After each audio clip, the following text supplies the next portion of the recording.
ஒரு கழுதை மனிதன் மாதிரி பேசிச்சுன்னு சொன்னா நம்புவீங்களா? பைபிள்ல இப்படியொரு அதிசயம் நடந்திருக்கிறது. மோவாப் ராஜா பாலாக் இஸ்ரவேல் மக்களை பார்த்து பயந்தார்.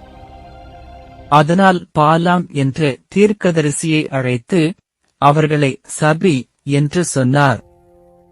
அதற்காக பெரிய பரிசும் தருவதாக கூறினார். முதலில் கடவுள் போகாதே என்றார். ஆனால் பாலாம் மனதில் பரிசின் ஆசை இருந்தது.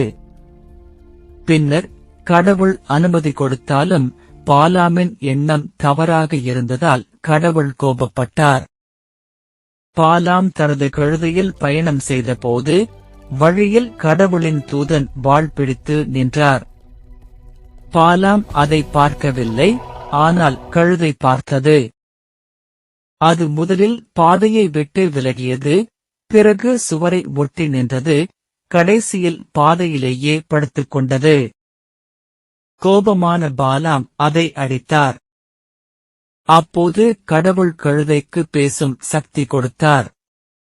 ஏன் என்னை அடிக்கிறாய் என்று அது கேட்டது. பின்னர் பாலாமின் கண்கள் திறந்து தூதரை அவர் பார்த்தார். கர்த்தருடைய ஜீவ வார்த்தை உங்கள் வாழ்க்கையில் அக்கினியாக எரியட்டும்.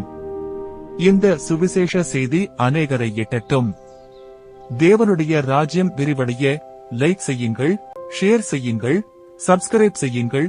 கர்த்தருக்கே சகல மகிமையும். ஆமேன்.